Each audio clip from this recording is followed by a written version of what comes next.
क्या हो अगर मैं आपसे कहूं कि मार्केट से पैसा कमाने और पैसे से अल्टीमेट फ्रीडम खरीदने के लिए आपको सिर्फ और सिर्फ 10 बुक पढ़ने की जरूरत पड़ेगी। हाँ, सिर्फ 10। मैं गारंटी के साथ कह सकता हूं कि इसके बाद आपको एक भी कोई बुक पढ़ने की जरूरत नहीं पड़ेगी।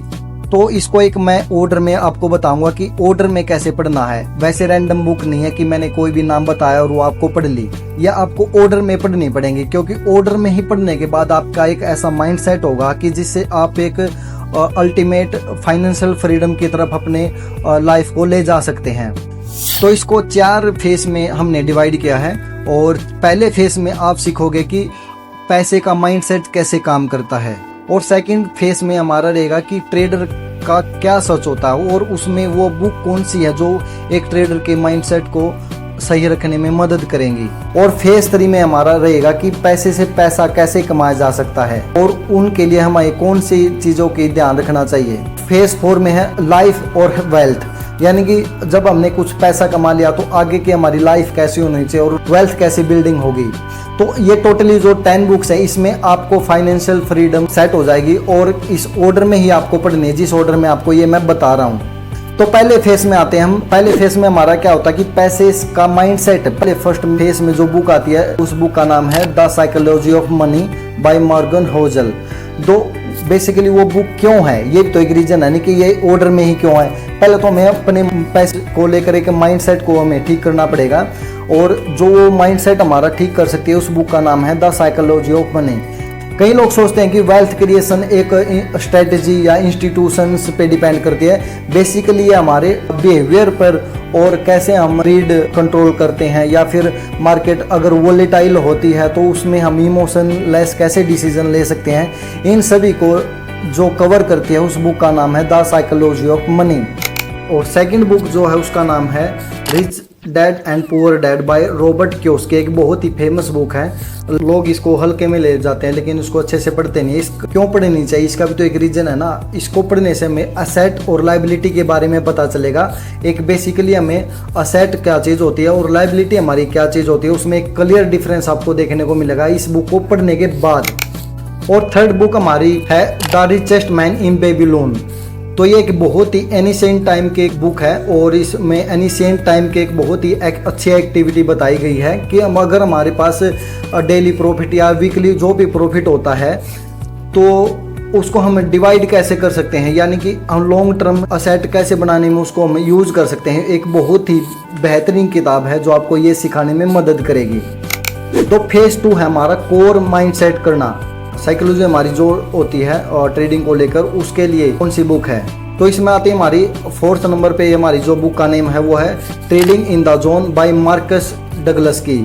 ये हमें क्यों पढ़नी चाहिए, इसका भी तो एक रीजन होना चाहिए कि हमें क्यों पढ़ रहे हैं इस बुक को। ये हमारी ट्रेडिंग साइकोलॉजी को बिल्ड करने के लिए एक बहुत बेहतरीन किताब है, और हमें प्रोबेबिलिटी में कैसे सोचना चाहिए। ये बुक अगर हम पढ़ते हैं तो ये हमारे डर को भी ख़त्म करने का काम करती है, क्योंकि बेसिकली हम लॉस लेना नहीं चाहते हैं, तो वो लॉस को कैसे मेंटेन करना उसके बारे में एक बेहतरीन बुक है।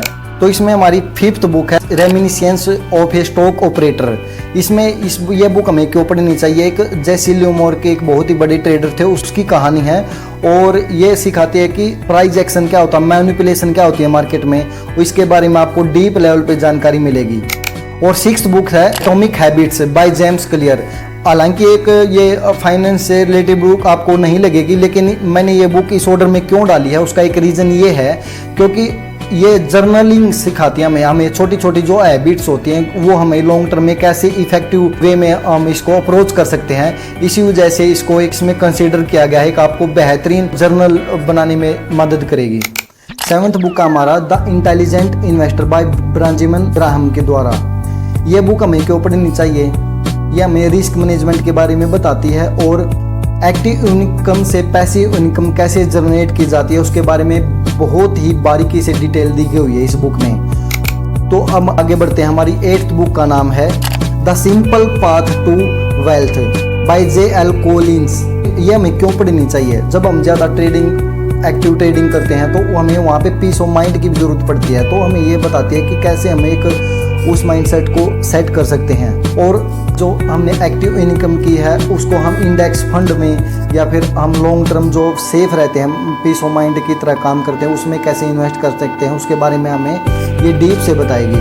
तो हमारा अब फेज 4 लाइफ और वेल्थ, असली में लाइफ और वेल्थ क्या होती है उसके बारे में हमें ये बुक बताएंगी। हमारी इस 9th बुक का नाम है think and grow rich by Napoleon. एक बहुत ही शानदार किताब मैं इसको कहूँगा। और ये हमें क्यों पढ़नी चाहिए, ये हमारी सबकॉन्शियस माइंड की पावर को खोलने का काम करती है और जो हमारी मेंटल बैरियर होती है उनको भी तोड़ने का काम करती है। ये हमें ब्रॉड लेवल पे सोचने का काम करवाती है। ये बुक इसलिए हमें पढ़नी चाहिए इसी ऑर्डर में। तो हमारी नेक्स्ट बुक है जो लास्ट बुक है, इस बुक का नाम है the alchemist of Naval Ravikant by Eric. तो ये हमें बताती है कि मेंटल पीस क्या होती है और ये हमें क्यों पढ़नी चाहिए, ये मेंटल पीस के बारे में है। और असली वेल्थ क्या होती है, अगर आप ये बुक पढ़ लोगे तो असली वेल्थ की आपकी परिभाषा एकदम से आपकी आंखों के सामने आ जाएगी कि असली में क्या होती है। चलिए दोस्तों, ये थी हमारी बुक सीरीज और हमें कैसे बुक ऑर्डर में पढ़नी चाहिए उसी के बारे में थी। अगर आपको ये थोड़ी सी भी हेल्पफुल लगे लाइफ में तो मुझे एक बार कमेंट करके जरूर बताना। थैंक यू वेरी मच दोस्तों, थैंक यू।